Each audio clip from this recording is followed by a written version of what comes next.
struck by the fact that this is really not about me, or it's certainly not about one person, and it's kind of embarrassing to be called out like this.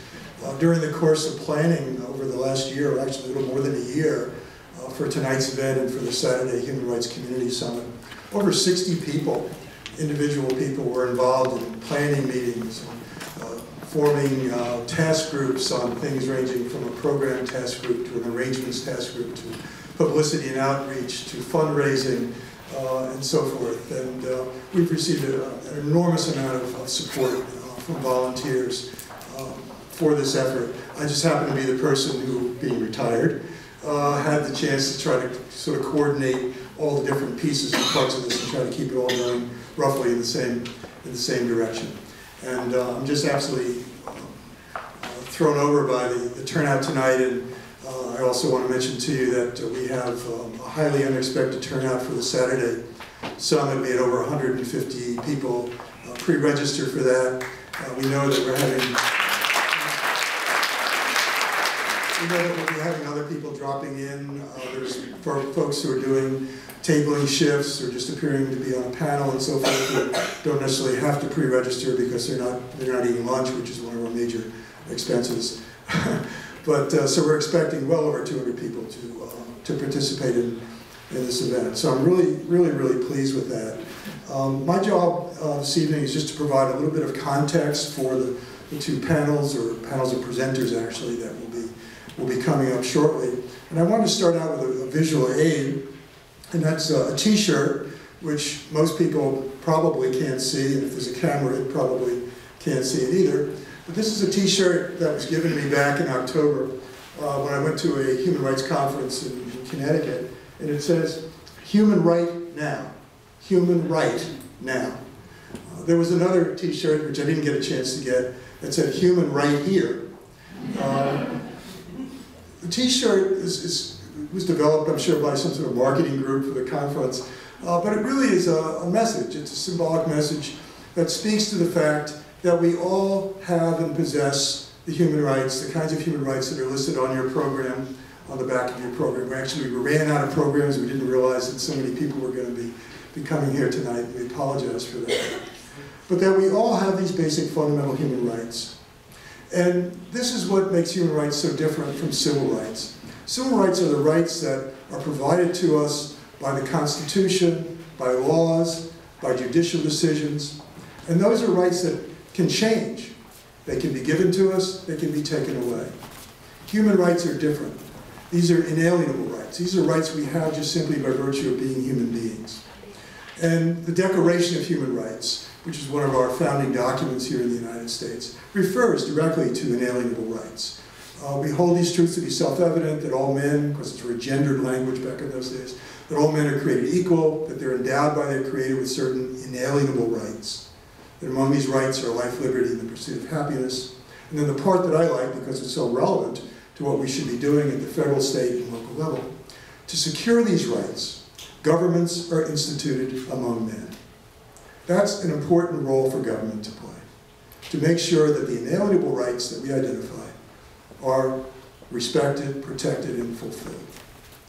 And so we have human rights basically established and enumerated in the Universal Declaration of Human Rights in 1948.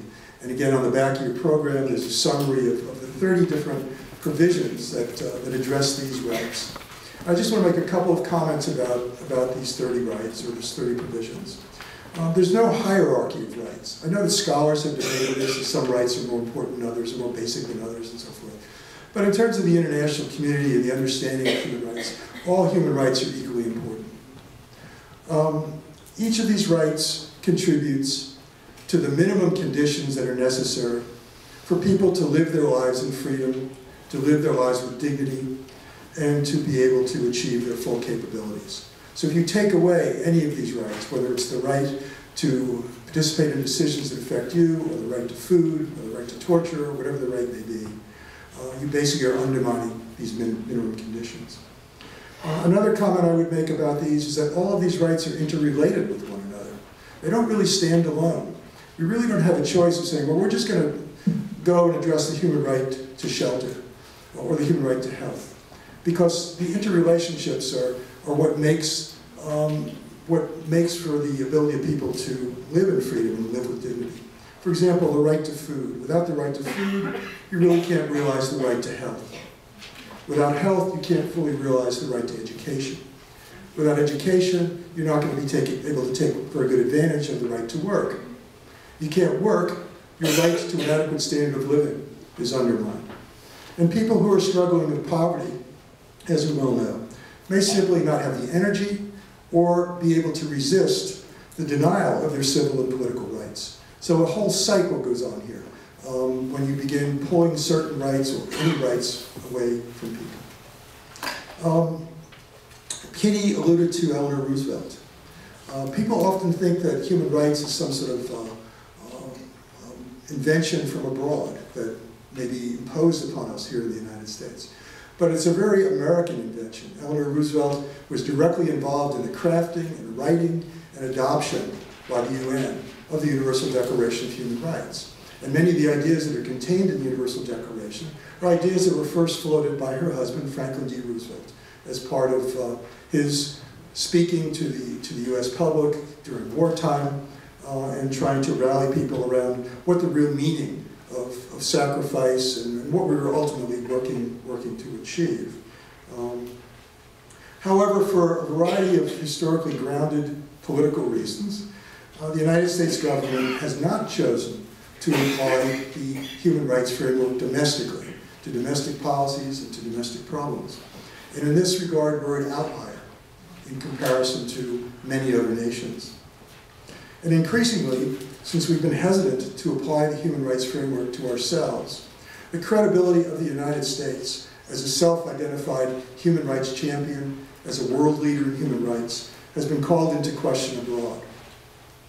And there have also been questions raised domestically, because within the United States over the last decade, a US human rights movement has emerged with the goal of bringing the United States into conformity with universally accepted human rights principles and human rights standards. So that today, over 400 civil rights, civil liberties, and social justice groups, national groups, regional groups, state groups, local groups, have joined together under the umbrella name of US Human Rights Network. And recently, some 50 core members of this network have formed the Campaign for a New Domestic Human Rights Agenda. And its representatives are now meeting with people in the Obama administration to talk about concrete steps that the administration can take to begin bringing human rights and the human rights framework into domestic policy and domestic ways of dealing with our social problems and our economic problems. The activity of the US human rights movement has helped to spawn and to nurture activities in a variety of different cities around the country, from Seattle to San Francisco to Chicago to New Orleans to New York City. There's growing interest in ways in which city governments and city groups can bring human rights home and begin to implement these values at the local level, even as the federal government or the national level is slow to get to these things. There's a real parallel here to me between the sort of reluctance and slowness of the federal government to acknowledge that global warming is real and that there are serious problems that we need to address as a nation with regard to the world environment, and the initiative that was taken at the local level to begin addressing issues of carbon footprints and green practices and sustainability and things like that. So it's not necessarily a problem that the federal government isn't doing anything so long as at the local level we're starting to see a lot of activity going on. And Eugene has become known because of the activities that we've begun conducting over the last few years for being a leader in this movement toward local implementation of universal human rights. And as Carmen pointed out, this process began a few years ago. Conversations about this were initiated originally by the Eugene Human Rights Commission. And it's a conversation that's slowly expanded outward into county government staff and city government staff and social justice groups and social service organizations and other community groups and other community institutions. It's a slow, evolving conversation. The whole notion that we have